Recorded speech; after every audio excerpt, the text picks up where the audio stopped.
చిన్న ప్రార్థన చేసుకుని వాక్యదానం చేద్దాం.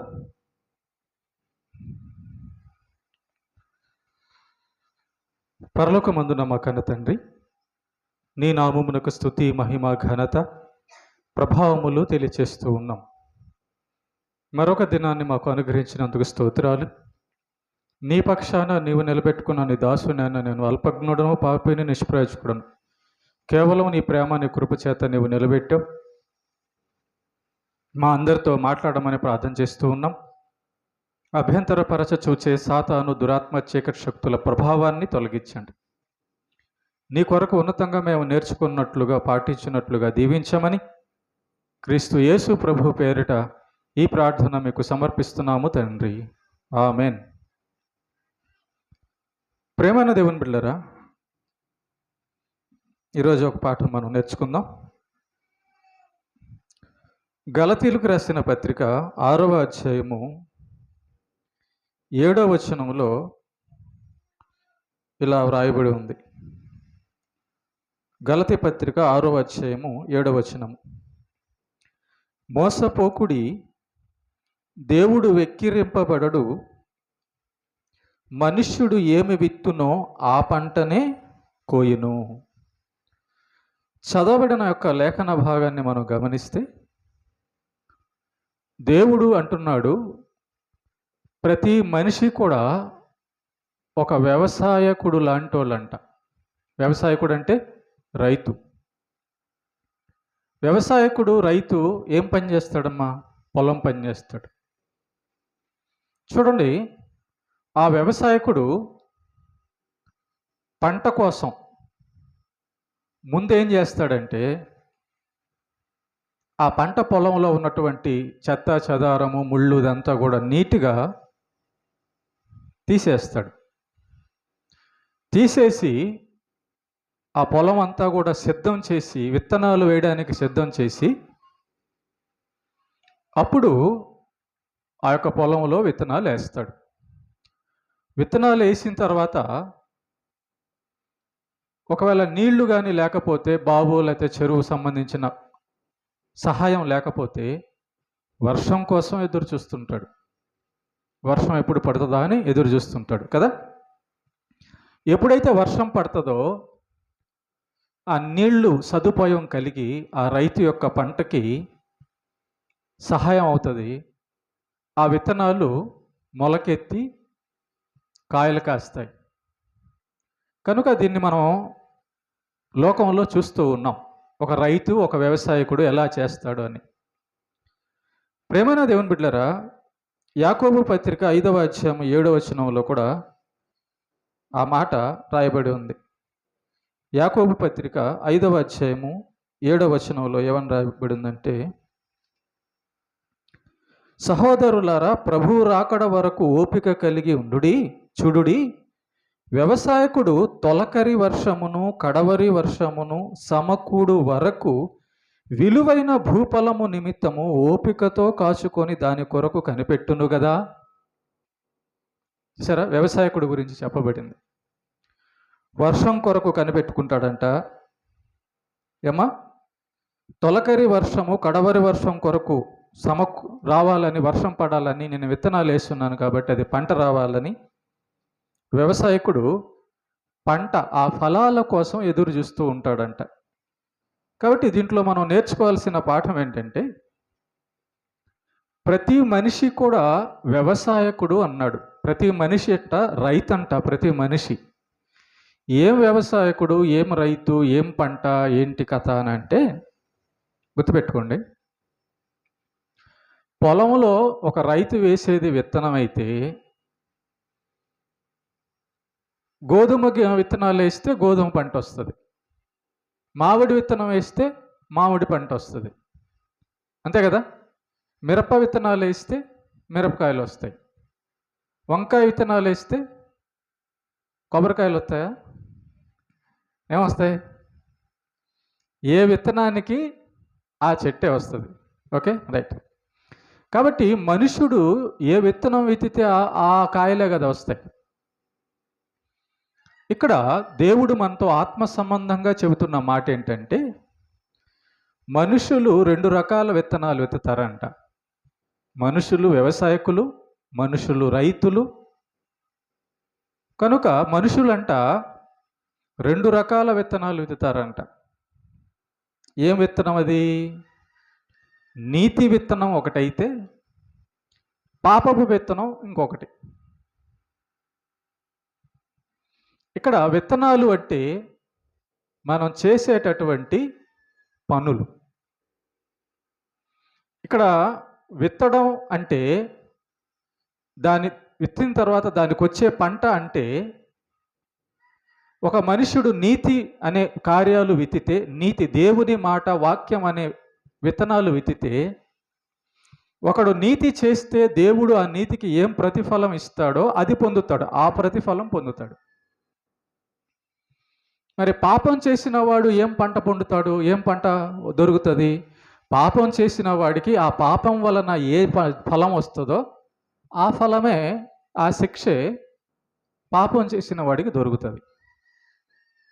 కాబట్టి ప్రేమైన దేవుని బిడ్డలారా, గుర్తుపెట్టుకోండి. రైతును చూడండి. రైతు విత్తనాలు వేయకముందు పొలం మొత్తాన్ని బాగా చదును చేస్తాడు. ఎటువంటి ముళ్ళు, ఎటువంటి చెత్త చెదారం, గడ్డి లేకుండా, కలుపు లేకుండా నీట్గా పొలాన్ని ఉంచుకున్న తర్వాత విత్తనాలు వేస్తాడు కదా. అలాగే మనం మనుషులుగా ఉండేటటువంటి వాళ్ళు పాపం అనే విత్తనం కానీ వేస్తే ఆ పాపం అనే విత్తనానికి ప్రతిఫలము నరక శిక్ష వస్తుంది.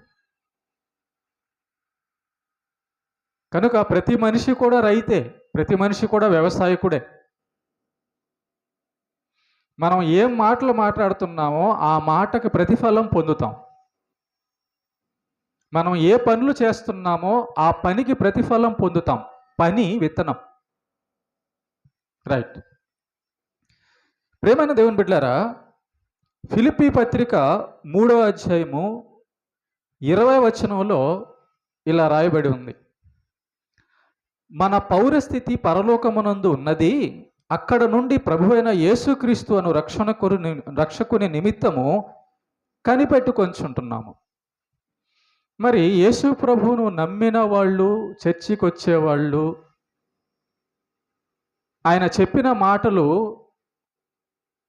ప్రకారం చేయడమే విత్తనం విత్తడం, పంట వేయడం. దేవుడు వాక్యం అనే విత్తనం ఇచ్చాడు మనకి, తను నమ్ముకున్న వారికి.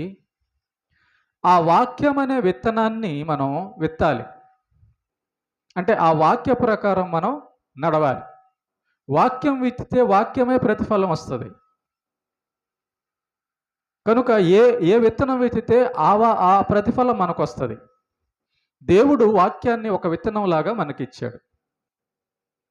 ప్రేమైన దేవుని బిడ్డలారా, గుర్తుపెట్టుకోండి.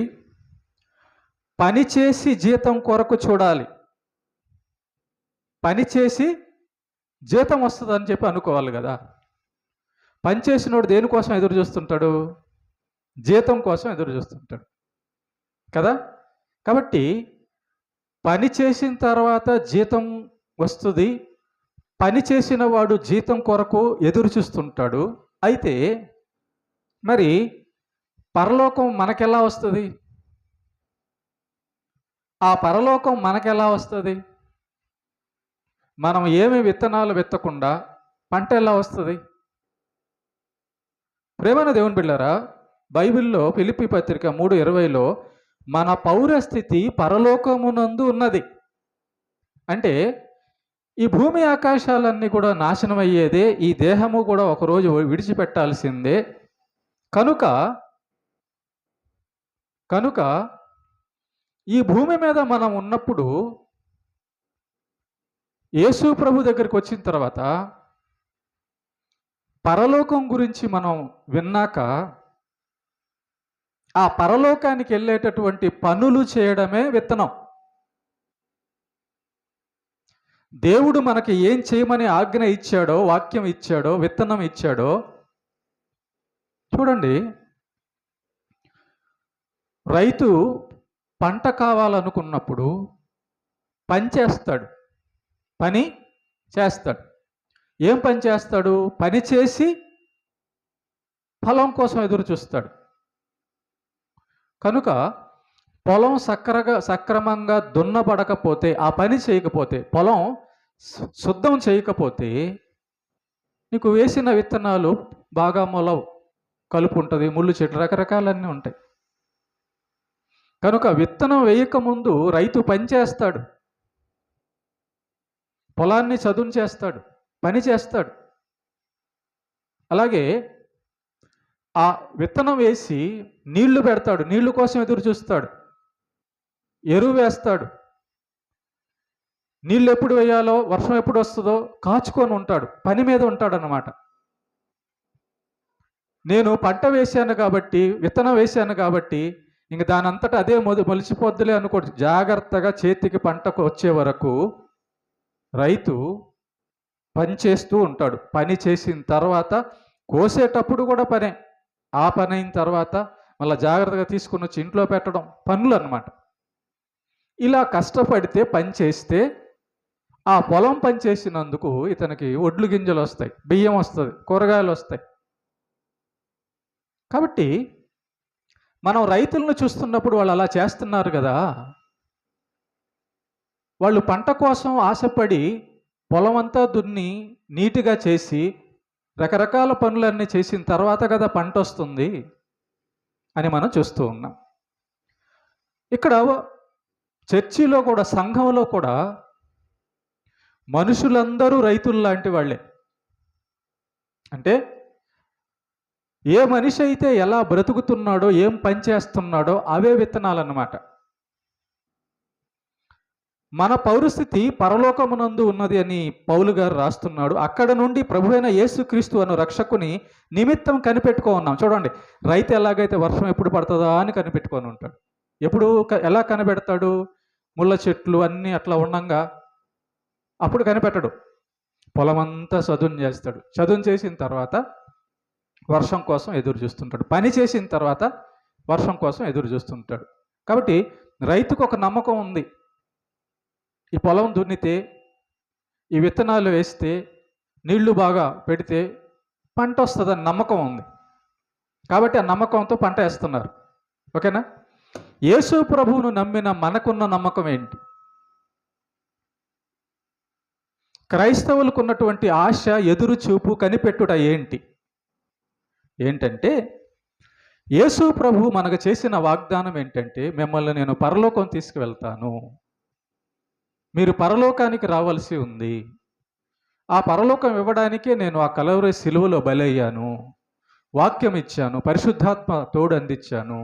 కాబట్టి నా మాటలు ఏవైతే ఉన్నాయో వాటిని విత్తనాలుగా తీసుకొని ఈ లోకంలో బతికేటప్పుడు ఆ విత్తనాలు అనే క్రియలు, నీతి క్రియలు, ప్రార్థనా క్రియలు, విశ్వాసపు క్రియలు, వాక్యం చదివే క్రియలు, దేవుని మందిరానికి వెళ్ళే క్రియలు విత్తనాలు, పనులు.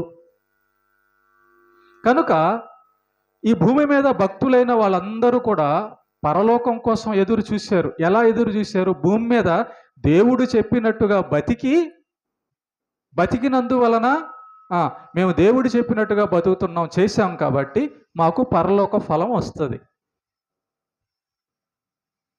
రైతు పొలం చదును చేయకుండా, విత్తనాలు వేయకుండా, దాన్ని జాగ్రత్తగా చూసుకోకుండా పంట చేతికి రాదు, పంటే ఉండదు. కనుక మనిషి, రైతు లోకంలో పాపమనే క్రియలు విత్తనాలు వేసే రైతు, లేదా దేవుణ్ణి నమ్ముకొని మంచి నీతి క్రియలు విత్తనాలు వేసే రైతు. నువ్వు ఏ రైతువి? దేవుని యొక్క మాటలు, నీతి అనే విత్తనాలు వేసే రైతువా? పాపము, దేవుడికి నచ్చని చెడ్డ కార్యాలు చేసే విత్తనాలు విత్తే రైతువా?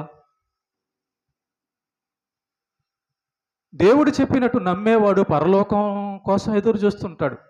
ఎందుకు ఎదురు చూస్తాడు? నేను ఇక్కడ దేవుడు చెప్పినట్టుగా నీతిగా బతుకుతున్నాను కాబట్టి, నేను నీతిగా బతికినందువలన దీనికి జీతము పరలోకం అని ఎవరైతే యేసు ప్రభు మాటలు నమ్మి చేస్తారో, దేవుడు చెప్పిన మాటలు చేస్తారో, దేవుడు చెప్పిన మాటలు చేస్తూ పరలోకం కోసం ఎదురు చూస్తుంటారు. అప్పుడే కదా వాళ్ళకి పరలోకం దొరుకుతుంది. కనుక ఈ భూమి ఆకాశాలన్నీ నాశనం అయ్యేది, మానవ దేహాలన్నీ పాడైపోయేది కనుక ఈ పాడయ్యే వాటిలో మనసు ఉంచకుండా పరలోకం వైపు మనసు ఉంచి, దేవుని వైపు మనసు ఉంచి, దేవుడు చెప్పిన కార్యాలు చేస్తూ నేను ప్రార్థన చేస్తున్నాను, నేను నీతిగా బతుకుతున్నాను, నేను వాక్యం చదువుతున్నాను, నేను మందిరానికి వెళ్తున్నాను, చేస్తున్నాను కాబట్టి నాకు పరలోకం వస్తుందని ఎదురు చూడాలి. అలా కాకుండా ఎట్టంటే అట్ట చెత్తగా పొలాన్ని వదిలేసి దున్నకుండా విత్తనాలు వేయకుండా ఆడెళ్ళి కూర్చొని నాకు ఈరోజు మామిడికాయలు వస్తాయి, నాకు ఈరోజు ద్రాక్ష వస్తుంది, నాకు ఈరోజు జామకాయలు వస్తాయి అంటే ఎక్కడి నుంచి వస్తాయి? ప్రేమైన దేవుని బిడ్డలారా, హెబ్రీ పత్రిక 9వ అధ్యాయం 28వ వచనంలో తన కొరకు కనిపెట్టుకొని ఉండు వారి రక్షణ నిమిత్తము రెండవసారి యేసుక్రీస్తు ప్రత్యక్షం అవుతాడట. ఈసారి రెండోసారి యేసు ప్రభు వచ్చేది 2 పనులకు: భూమి ఆకాశాలను నాశనం చేయడానికి, తన ఎడల తనను కనిపెట్టుకొని ఉండేవారికి. ఎలా కనిపెట్టుకుంటారు? ఎందుకు కనిపెట్టుకుంటారు? ఆయన చెప్పాడు, వాగ్దానం చెప్పాడు, వచ్చాడు, మరణాన్ని గెలిచాడు, నీతిగా బ్రతికి చూపించాడు. ఇదిగో మీ దేహాలు కూడా ఇలాగ అయిపోతాయి, నన్ను నమ్ముకోండి, నేను చెప్పినట్టు చేయండి అని వాగ్దానం చేసి పరలోకానికి వెళ్తూ నేను రెండోసారి తిరిగి వస్తాను మిమ్మల్ని తీసుకెళ్ళడానికని వాగ్దానం చేశాడు. కాబట్టి యేసు ప్రభు యొక్క మాటలు నమ్మేవాడు ఏం చేస్తాడంటే ఎదురు చూస్తుంటాడు. ఎలా ఎదురు చూస్తుంటాడు? ప్రభువా, నువ్వు చేయమన్న పనులన్నీ చేస్తూ ఉన్నా కాబట్టి నేను చేస్తున్నాను కాబట్టి నాకు పరలోకం వస్తుంది, నువ్వు వాగ్దానం చేసిన దేవుడవు కాబట్టి నాకు పరలోకం వస్తుందని చెప్పని యేసు ప్రభు యొక్క రెండవ రాకడ కొరకు లేదా తాను పరలోకం వెళ్ళడానికి సిద్ధపడి ఎదురు చూస్తుంటాడు. ప్రేమైన దేవుని బిడ్డలారా, యేసు ప్రభు కొరకు కనిపెట్టుకునే వారిలాగా ఉండాలి. వర్షం కొరకు కనిపెట్టుకునే రైతులాగా ఉండాలి క్రైస్తవుడు. పంట కొరకు కనిపెట్టుకునే రైతులాగా ఉండాలి. కష్టపడి పనిచేసే రైతులాగా ఉండాలి క్రైస్తవుడు. కష్టపడకుండా పంట రాదు, దేవుడు మాట చెయ్యకుండా పరలోకం రాదు. దేవుడు మనల్ని రేపు అడుగుతాడు, ఏం చేసావు నేను చెప్పింది అంటాడు. మరి నేను చెప్పింది చేయకపోతే నీకు పరలోకం నేను ఎలా ఇచ్చేది అంటాడు. నీకు నా మాట అంటే లెక్క లేనప్పుడు, నీతి నేను చేయమంటే నీకు ఇష్టం లేనప్పుడు నీకు నేను ఏం ప్రతిఫలం ఇవ్వాలి అని అంటాడు. కనుక భూమి మీద యేసు ప్రభుని నమ్ముకున్న భక్తులందరూ కూడా పని చేసి, నీతి పని చేసి, దేవుడు చెప్పిన పని చేసి, ఆ పని చేసిన దానికి పరలోకాన్ని ఎదురు చూశారు, ప్రభు కొరకు ఎదురు చూశారు. అంటే ఒక రైతు ఎలాగైతే ఎదురు చూస్తున్నాడో క్రైస్తవుడు కూడా, నిజ క్రైస్తవుడు కూడా యేసయ్య రాకడ కొరకు, పరలోకం కొరకు ఎదురు చూడాలి. ఎందుకంటే పరలోకంలో నిత్య జీవం ఉంది, పరలోకం శాశ్వతంగా ఉంటుంది, పరలోకంలో ఆకలి బాధలు, రోగాలు, మరణాలు ఉండవు, నీతిమంతులు మాత్రమే అక్కడ ఉంటారు. కాబట్టి ఎవరైతే యేసు యొక్క మాట నమ్మారో, పరిశుద్ధాత్మను కలిగి ఉన్నారో వాళ్ళు దేవుడు పనులు చేస్తూ ఆ పనికి ప్రతిఫలం కలుగుతుందని ఎదురు చూస్తుంటారు, నమ్మకం కలిగి ఉంటారు, యేసయ్య కోసం ఎదురు చూస్తుంటారు. ఎవరు ఎదురు చూస్తారు యేసయ్య కోసం? డబ్బులు, జీతం కోసం ఎవరు ఎదురు చూస్తారు? పనిచేసినోడే యజమాని కోసం ఎదురు చూస్తాడు. డబ్బులు ఇస్తాడు కదా అని, అంతే కదా. పనిచేసినప్పుడు ఎదురు చూస్తుంటాడు జీతం కోసం. పని చెయ్యని వాడికి కూడా జీతం ఉంటుంది. అదేం జీతం? నరకపు జీతం. ప్రేమైన దేవుని బిడ్డలారా, 2 పేతురు 3:12 కూడా దేవుని దినపు రాకడ కొరకు కనిపెట్టుచు, దానిని ఆశతో అపేక్షించుచు, పరిశుద్ధమైన ప్రవర్తనతో, భక్తితో ఎంతో జాగ్రత్త గలవారే ఉండవలెను. మరి పరలోకానికి వెళ్ళేవాడు జాగ్రత్తగా ఉండకపోతే ఎలా దొరుకుతుంది పరలోకం? భక్తి చేయకపోతే పరలోకం ఎలా దొరుకుతుంది? విశ్వాసిగా, పరిశుద్ధుడుగా, నీతిమంతుడుగా లేకపోతే పరలోకం ఎలా దొరుకుతుంది? కనుక మనం విశ్వాసులమైతే, యేసు ప్రభు మాటల యందు మనకు విశ్వాసం ఉంటే ఆ పనులు చేసి ఎదురు చూస్తుంటాం. కొత్త భూమి కొత్త ఆకాశం కొరకు కనిపెట్టచ్చు. 2 పేతురు 3:13లో కొత్త భూమి కొత్త ఆకాశం కోసం కనిపెట్టాలి. ఎందుకు కొత్త భూమి కొత్త ఆకాశం కోసం కనిపెట్టాలంటే వాటి యందు నీతి నివసించును. పరలోకంలో ఎందుకు పరలోకం వెళ్ళాలంటే అక్కడ నీతి ఉంటుంది. భూలోకాన్ని దేవుడు ఎందుకు నాశనం చేయబోతున్నాడంటే దేవుడు మాట వినకుండా పాపం చేసి మనుషులందరూ పాపాన్నే చేస్తూ ఈ భూమిని, ప్రకృతిని, తమ దేహాలను, అనేక మందిని ఇబ్బందులు పాలు చేసేసారు. అందుకే వర్షాకాలంలో వర్షాలు లేవు, ఎండాకాలంలో ఎండలు లేవు, కరువులు, కాటకాలు, రోగాలు, తగాదాలు, సమస్యలు, చావులు. కారణము పాపం. దేవుని మాట మనిషి వినకపోవడం. కనుక ఇలాంటి పాపమైపోయిన ఈ భూమిని, పాపంతో నిండిపోయిన మనుషులను, అధికారుల దగ్గర నీతి లేదు, పేదవాళ్ళ దగ్గర నీతి లేదు, చిన్నవాళ్ళ దగ్గర నీతి లేదు, వృద్ధుల దగ్గర నీతి లేదు. ఎక్కడ చూసినా బలాత్కారం, ఎక్కడ చూసినా అబద్ధాలు, ఎక్కడ చూసినా మోసంతో ఈ భూమి అంతా కూడా నిండిపోయింది. కనుక ఈ భూమి మీద ఎన్ని సంవత్సరాలు మనుషులను పెట్టినా జరిగేది ఇదే జరుగుతూ ఉంటుంది. ఇదే జరుగుతూ ఉంటుంది. తినడం, తాగడం, తప్పు చేయడం, తినడం, తాగడం, తప్పు చేసి సంపాదించుకోవడం. ఇది భూమి మీద మానవులకు అలవాటైపోయింది. భూమి మీద మానవులకు అలవాటైపోయింది. ఏదో కొద్ది మంది తప్ప మిగతా వాళ్ళందరూ ఇష్టానుసారంగా బతుకుతున్నారు. కనుక దేవుడు ఎన్ని రోజులు ఈ భూమిని ఉంచాలి? ఎందుకు ఉంచాలి? తన బిడ్డల కోసం చేశాడు. తన మాట వినేవారి కోసం ఆహారం చేశాడు. తన మాట వినేవారి కోసం వర్షం చేశాడు. తన మాట వినేవారి కోసం పదార్థాలన్నీ చేశాడు. కనుక భూమి చూస్తే పాడైపోయింది. మనుషులందరూ ఘోరంగా దేవునికి ఎదురు తిరిగిపోయారు. అందుకే ఎన్నాళ్ళు చూడాలి భూమిని? ఎన్నాళ్ళు బాధపడాలి? దేవుడు వాగ్దానం చేశాడు, కొత్త భూమి కొత్త ఆకాశం. ఎందుకంటే ఇది ఇలా అయిపోయింది కాబట్టి. ఎవరైతే ఆ పరలోకాన్ని గురించి విని నమ్మి, ఆ పరలోకంలో ఉండే నీతి, నిత్య జీవం గురించి నమ్మి, భూమి మీద దేవుడు చెప్పినట్టుగా నీతిగా బతుకుతూ పరలోకం వైపు ఎదురు చూస్తుంటారో, యేసయ్య కొరకు ఎదురు చూస్తుంటారో వాళ్ళు జీతం పొందుతారు. నమ్మితేనే మనం యేసు ప్రభుని మాట చేయగలం. పరలోకం ఉంది, నరకం ఉందని నమ్మితేనే నరకానికి వెళ్ళకూడదని సిద్ధపడగలం. కనుక ప్రేమైన దేవుని బిడ్డారా, ఈ లోకంలో సాతాను కూడా ఉన్నాడండి, దయ్యాలు ఉన్నాయి. మరి దయ్యాలందరూ భూమి మీద ఉంటుండగా ఆ దయ్యాలకు ఇష్టపడిన మనుషులు పాపం చేస్తున్నారు. దయ్యాలు ఉన్నాయి, దయ్యాల మాట విని తప్పులు చేసే మనుషులు ఉన్నారు. కొద్ది శాతము దేవుడంటే భయభక్తులు కలిగిన భక్తులు ఉన్నారు. కనుక ఎల్లప్పుడూ ఈ భూమి ఇలాగ ఉండదు. ఎల్లప్పుడూ మనుషులు ఇట్లా ఉండరు. దేవుడిచ్చిన కాలం అయిపోతే వెళ్ళిపోతారు. దేవుడిచ్చిన టైం అయిపోతే భూమి ఆకాశాలను కూడా తీసేస్తాడు. కొత్త భూమి కొత్త ఆకాశం వచ్చేస్తుంది, పరలోకం. ప్రేమైన దేవుని బిడ్డారా, వీటి కొరకు మనం ఏమైనా కనపడుతున్నామా? వీటి కొరకు మనం ఏమైనా పని చేస్తున్నామా? పరలోకం కోసం, పరలోకం వెళ్ళడానికి మనం ఏం పని చేస్తున్నాం?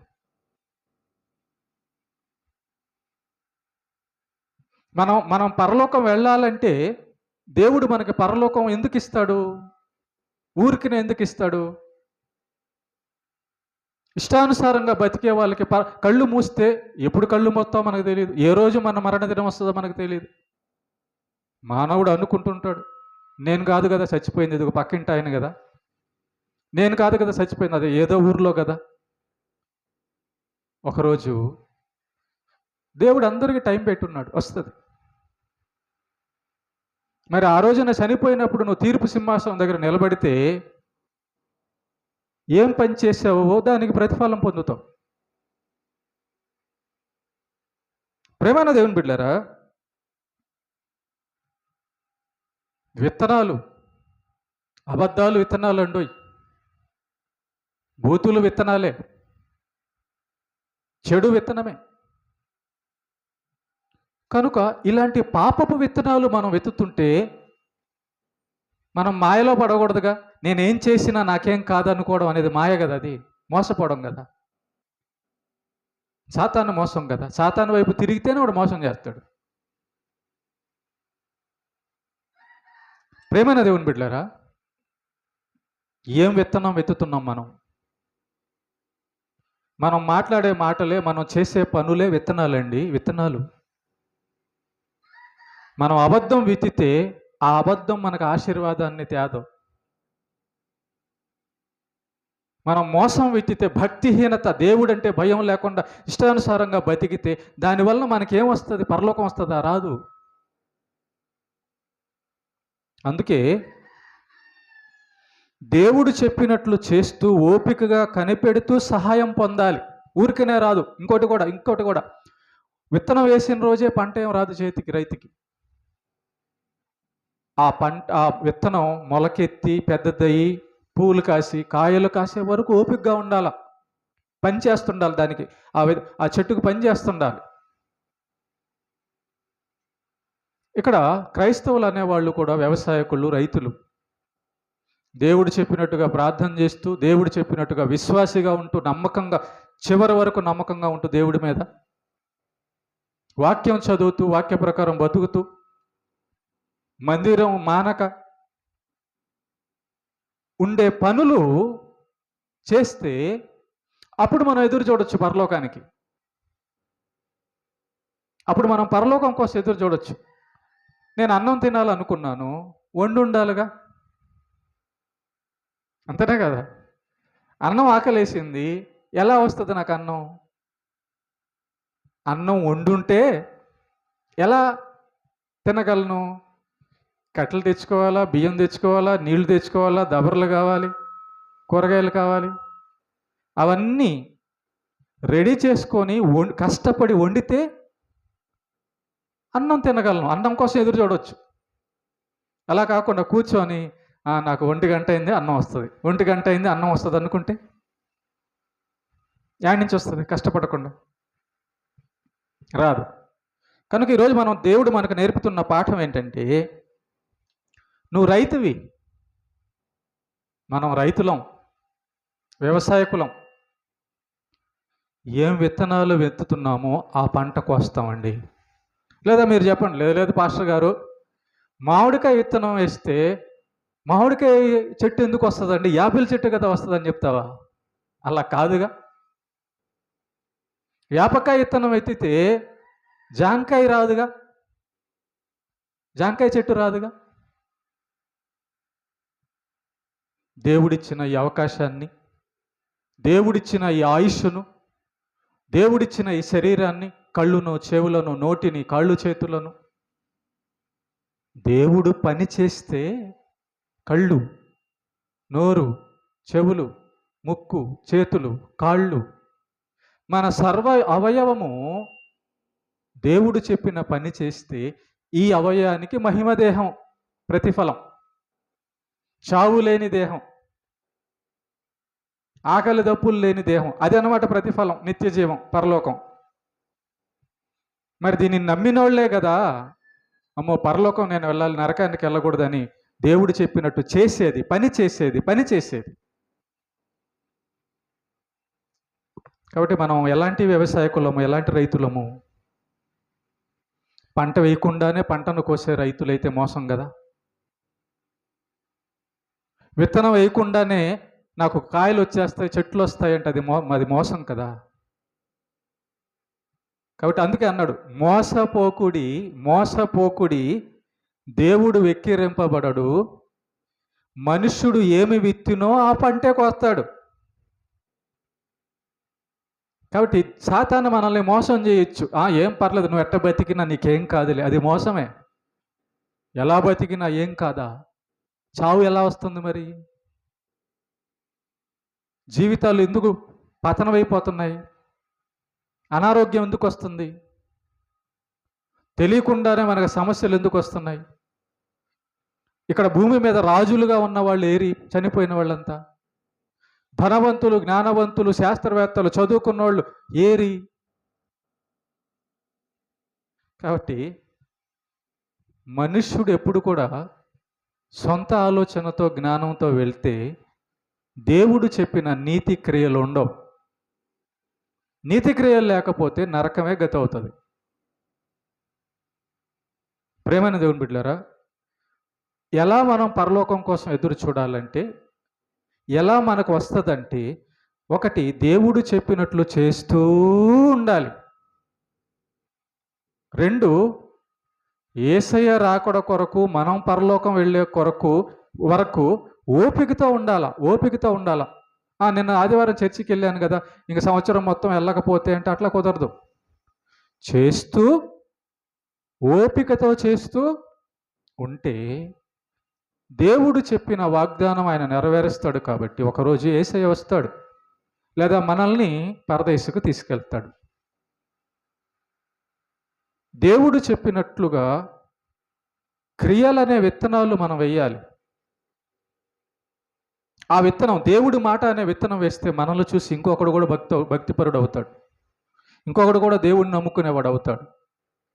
కాబట్టి దేవుడి యొక్క విత్తనాలు, వాక్యం అనే క్రియలు లేకుండా మనం చేసేది భక్తి కాదుగా, మనకు పరలోకం రాదుగా. నువ్వు ఎంతగా అందగాడివైనా, ఎంత ధనవంతుడివైనా, ఎంత చదువు ఉన్నా, జ్ఞానం ఉన్నా, పరలోకం ఎందుకు వస్తుంది నీకు? దేవుడు ఏ పని చేస్తే జీతం ఇస్తా అన్నాడో పరలోకంగా, ఆ పని చేస్తేనే జీతం వస్తుంది పరలోకం. నువ్వు యజమాని పొలం పంటకి వెళ్ళావు, ఆ కలుపు తీమ్మని చెప్పి అంటాడు. నువ్వు కలుపు తీయకుండా ఎక్కడికో వెళ్ళి చెట్లు కొడుతున్నావు అనుకో, నేను చెప్పిన పని ఏంది, నువ్వు చేస్తున్న పని ఏంది అంటాడు. అప్పుడు ఆ రైతు జీతం ఇవ్వడు. కనుక నీతి విత్తనాల, పాపపు విత్తనాల మనం విత్తుతుంది. నీతి విత్తనాలు అయితే ఖచ్చితంగా దానికి పరలోకం వస్తుంది. దేవుడు చెప్పినట్టుగా మనం చేస్తుంటే దేవుడు అన్యాయస్తుడు కాదుగా, దేవుడు మోసగాడు, అబద్ధికుడు కాదుగా. దేవుని నామాన్ని బట్టి మనం ఏం చేస్తామో ఆయన చెప్పింది చేసినందువలన పరలోకం ఇస్తాడు. కానీ మన జీవితంలో దేవునికి ఎదురు తిరుగుతూ, దేవుడు చెప్పినట్టు వెనక ఇష్టానుసారంగా కాలమంతా గడుపుతూ ఉంటే అది ఏం పని? అది ఏం విత్తనం? అది చెడు విత్తనం, పాపపు విత్తనం. కాబట్టి పాపపు విత్తనానికి పాపపు కాయలే కాస్తాయి. పాపపు విత్తనానికి శిక్షే, నరక శిక్షే ప్రతిఫలం. నీతి విత్తనానికి దేవుడి యొక్క మెచ్చుకోలు ఉంటుంది. ధన్యుడా అంటాడు, ధన్యురాలా అంటాడు. అవును, అక్కడ నీతి నివసించును అనే మాట రాయబడి ఉంది. 2 పేతురు 3:13 వాటి యందు నీతి నివసించును. పరలోకంలో నీతి ఉంటుంది. దేవుడు రేపు చేయబోయే పరలోకంలో, మన కొత్త భూమి కొత్త ఆకాశాల్లో నీతి ఉంటుంది. అక్కడికి నీతిమంతులే వెళ్తారు. మనం ఇక్కడ నీతిమంతులుగా బతికి సిద్ధపడుంటే, బతుకుతుంటే అక్కడ కూడా నీతిమంతుడుగా బతకగలము. అసలు పరలోకం అన్నా, దేవుడన్నా, నీతి అన్నా ఇష్టం లేకపోతే, మనం నీతిమంతులుగా లేకపోతే అక్కడికి మనం ఎలా వెళ్ళగలము? ఎదురు చూడాలంట. రైతు ఎదురు చూసినట్టు. రైతు ఎలా ఎదురు చూస్తాడు? ఏమయ్యకుండా ఎదురు చూడు, పని చేసి ఎదురు చూస్తాడు పంట కోసం, అంతే కదా. పంట విత్తనాలు ఏం వేయకుండా ఎవరు ఎదురు చూస్తారు? ఎవరు ఎదురు చూడరు. కనుక ప్రేమైన దేవుని బిడ్డలారా, విత్తనాలు, మనం చేసే పనులన్నీ విత్తనాలే. మనం మాట్లాడే మాటలన్నీ విత్తనాలే. దేవుని మాట మాట్లాడితే దానివల్ల చెడు రాదు మనకి. దేవుడు ప్రార్థన చేస్తే చెడు రాదు మనకి. వాక్యం చదివితే చెడు రాదు. నీతిగా బతికితే చెడు రాదు. అవన్నీ చేస్తే దానికి ప్రతిఫలం పరలోకం అన్నాడు దేవుడు. మన పౌరస్థితి పరలోకం. ఇక్కడే అన్నీ రావు, మళ్ళీ గుర్తుపెట్టుకోండి, ఇక్కడే అన్నీ రావు. ఎంఆర్ఓ ఆఫీస్ మన ఇంటి పక్కనే ఉందా? మనం అక్కడికి వెళ్ళాలా? అక్కడికి వెళ్ళాలి. కలెక్టర్గా ఇల్లు మన ఇంటి పక్కనే ఉందా? మనం ఆఫీస్ దగ్గరికి వెళ్ళాలా? అక్కడికి వెళ్ళాలి. కాబట్టి ప్రతిఫలం పొందడానికి పరలోకం వెళ్ళాలి, జీతం పొందడానికి. ఇక్కడ చేసిన దానికి జీతం పొందడానికి పరలోకం వెళ్తాం. ఇక్కడ దేవుడు చెప్పినట్టు బతకకపోయినా నరకంలోకి వెళ్తారు. అదొక ప్రతిఫలం. ఒక మాట చెప్తాను, నేను ముగిచ్చేస్తాను. ఎదురు చూసేవాళ్ళుగా దేవుడు చెప్పినటువంటిది చేస్తూ, ప్రార్థన చేస్తూ, నీతిగా బతుకుతూ, వాక్యం చదువుతూ, సువార్త చేస్తూ, ఇలా చేసినప్పుడు మనకు ఆశ, మనకి జీతం దొరుకుతుంది అని ఆలోచించాలి. అందుకే మోసపోకుడి అన్నాడు. ఎలా మోసపోతావు? నువ్వు ఏం చేయకుండానే నాకు పరలోకం దొరుకుతుంది, నేను చనిపోయిన తర్వాత మంచి స్థితిలోకి వెళ్తానంటే అది మోసమేగా. అందుకే దేవుడు అంటున్నాడు, మోసపోవద్దు. ఏం మోసపోవద్దు? ఏమీ చేయకుండా దేవుడు నాకు పరలోకం ఇచ్చేస్తాడంటే అది మోసపోవడమే. ఏం చెయ్యాలి? దేవునికి హృదయం ఇవ్వాలి. దేవునికి మన హృదయం, మన మనసు ఇవ్వాలి. దేవుడు సంతోషపడేటట్లుగా మనం నడుచుకోవాలి. కాబట్టి దేవుడు చెప్పినట్లుగా మనం బతకడానికి ఇష్టం లేకపోతే మనం ఏం చేస్తున్నామని? చర్చికి వచ్చి కూర్చొని వెళ్ళిపోతే పరలోకం రాదు. చర్చికి వచ్చి భక్తి నేర్చుకోకపోతే పరలోకం రాదు. నువ్వు ఎన్ని గంటలు కూర్చున్నా, ఎంత బాగా పాట పాడినా, ఎంత డబ్బులు ఇచ్చినా దానికి పరలోకం రాదు. దేవుడు చూసేది నీ హృదయాన్ని, నా హృదయాన్ని.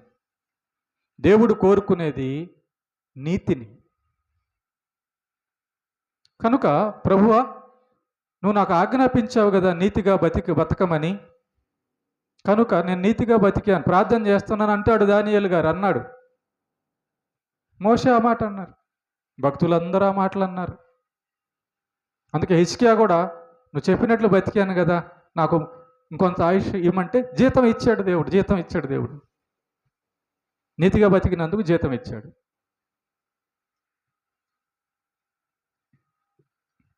దేవుడి పని చేయకుండా పరలోకం మనకు రాదండి. దేవుడు చెప్పినట్టు బతకకుండా పరలోకం రాని అది మోసపోవడమే. భక్తి, దేవుడిచ్చిన వాక్యం భక్తిని సిద్ధం చేసుకోవడానికి ఆయన మాట ఇచ్చింది. మంచి కవర్ వేసుకొని బీరువాలో పెట్టుకోవడానికి కాదు. దాంట్లో ఉన్నది చేయడానికి కదా దేవుడు మనకు బైబిల్ ఇచ్చింది. బైబిల్ దేవుడు మనకిచ్చింది దాంట్లో ఉన్నది చేయడానికండి. దాంట్లో ఉన్నది చేయకపోతే మనం ఏం చేస్తున్నాం? మనకేం జీతం వచ్చింది? రాదు. ప్రేమైన దేవుని బిడ్డలారా, మనం ఏం విత్తుతున్నామో, ఏం విత్తనాలు విత్తుతున్నామో అదే కాయలు వస్తుందండి. అదే కాయ వస్తుంది.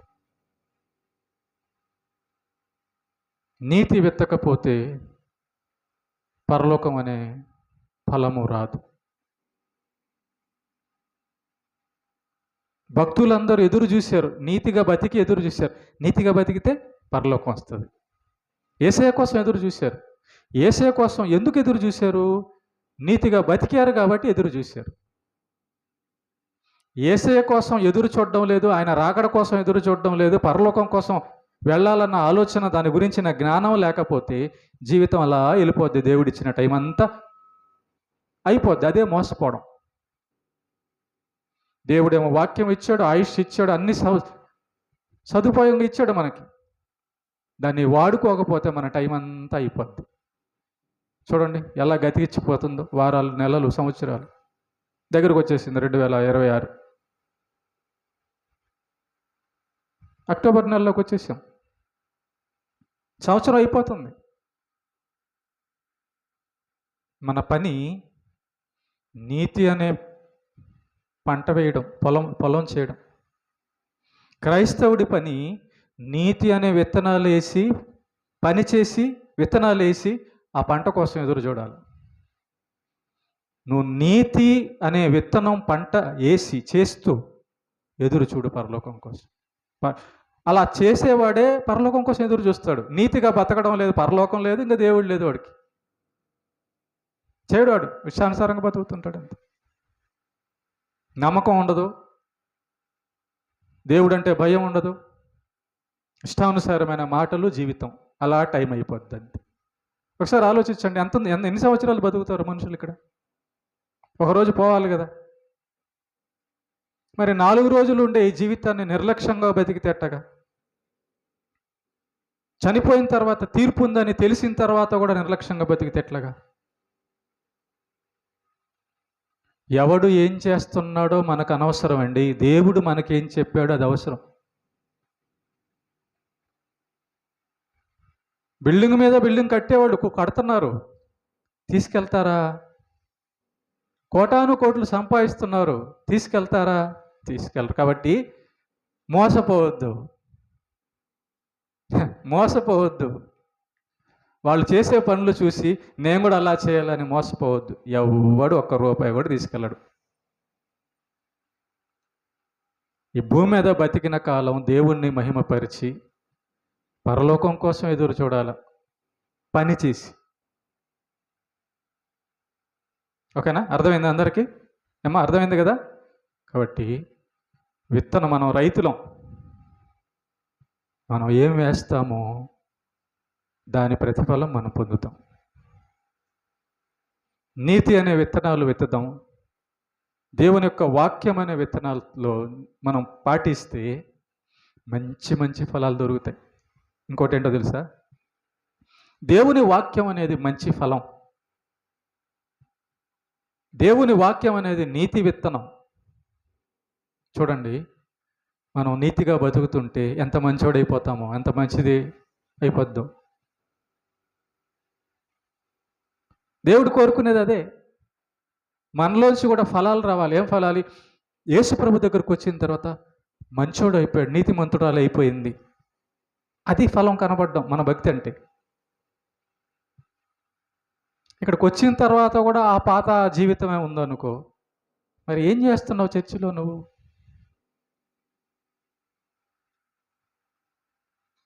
పాత జీవితమే నీకుంటే ఒకసారి ఆలోచించు, నీకేం జీతం వస్తుందో. మోసపోకండి, మోసపోవద్దు. దేవుడు వెక్కిరింపబడడు. ఖచ్చితంగా జీతం ఉంటుంది. ఓకేనా? నీతి అనే విత్తనాలు విత్తి అప్పుడు పరలోకం అనే జీతం కోసం ఎదురు చూద్దాం. దేవుడు ప్రేమతో ఇచ్చాడు ఈ బ్రతుకును, వ్యర్థం చేసుకోవద్దు. కాలయాపన, టైం వేస్ట్ చేయొద్దు. ఒక రోజున ఈ భూమి మీద నుంచి మనం వెళ్ళవలసి ఉంది. అది మతికి పెట్టుకో. ఒక రోజున అందరినీ వదిలేసి వెళ్ళాల్సి ఉంది. అది మతికి పెట్టుకో. ఒక రోజున మనం ప్రేమించిన ఈ దేహాన్ని, మనం తిన్న ఈ దేహాన్ని, మనం సుఖం అనుభవించిన ఈ దేహాన్ని విడిచిపెడితే అది పురుగులు తింటది. సమాధిలో పాడేస్తారు ఒకరోజు దీన్ని. నువ్వు ఎంత అందంగా, ఎంత గొప్పగా అనుకున్నా, నిజం అది. దేవుడు చేశాడు మనల్ని దేవుడికి మహిమ కలగంగా జీవించాలి. దేవునికి మహిమ కలుగును గాక.